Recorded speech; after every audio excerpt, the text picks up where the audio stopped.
So good afternoon or good evening or good morning. I'm Lieutenant Commander Will Burrows, the PDO at Russell Westpac.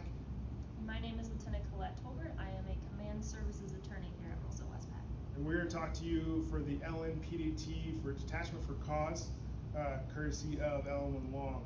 So we're going to start really on slide 3. For me as a SJA, one of the more important things when it comes to Detachment for Cause is starting with the right references. And the first two references, the two military man sections, 1611, you always want to pull those straight from the website, make sure you have the most accurate or up-to-date version, because for Detachment for Cause and officer misconduct, those are going to be your checklist, and it's really going to lay out everything that you need to know. So if you're an independent duty LN, you know you can have the 90% solution with those two documents printed out or on your desktop. You have the BUPERS instructions and the JAGMAN. All that's going to be available online if you happen to be deployed. Those are all very easy things to print out the key sections or download them onto a disk and take with you if you're deployed. Something else that's important that's contained on this slide is the point of contact, and that being PERS.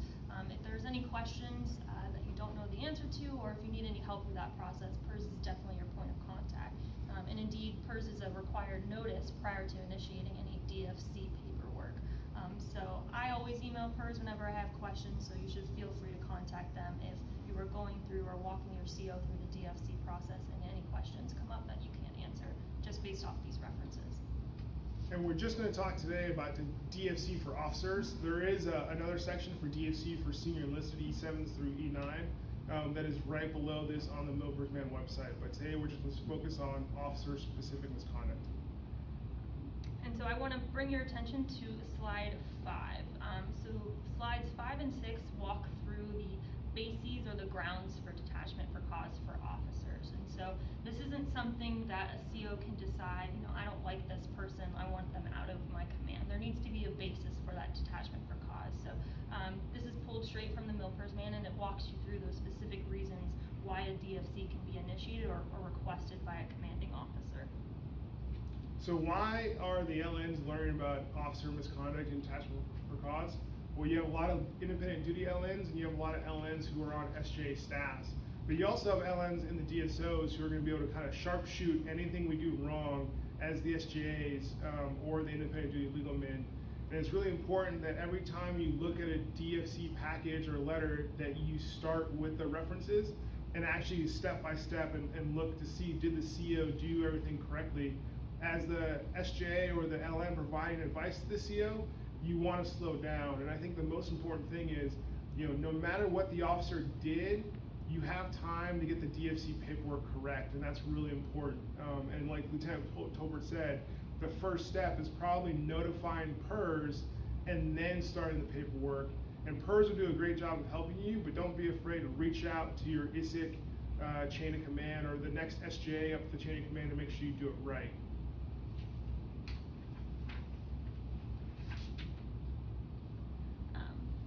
Next, I want to bring your attention to slide 9. So this walks through the requirements for requesting DFC. So this is pretty clear what the CO's request needs to contain. You, as potentially an independent duty LN, will be walking or assisting the CO with drafting this. So you want to make sure that you follow these requirements pretty closely and that your request before it's sent up to PERS contains all of this information. In addition, on slide 11, you'll see that the officer is entitled to a response to DFC. So the detachment for cause request is routed through the officer who potentially will be DFC'd. And so maybe as a legal man at the DSO, you'll be assisting your defense attorneys with drafting this paperwork, this response as well. So it's just important to know that the officer is entitled to a response to this DFC paperwork. And for the DSO LNs, it's always important, this is a pretty emotional time for the officer, right? The Navy's saying you're not worthy of doing whatever your job was, and we want to get rid of you so we can get a replacement in, right? Because the actual so what of a detachment for cause is it frees up that billet for the command to get a new officer in on orders and allows that officer to either return early or detach or PCS early. It's important that in the officer's response, it's facts, not emotions. Right, he or she might be super fired up and want to say, well, the command never did this, but you need to make sure that it's a factual response, because that will travel with the package all the way through PERS to the Pentagon sometimes.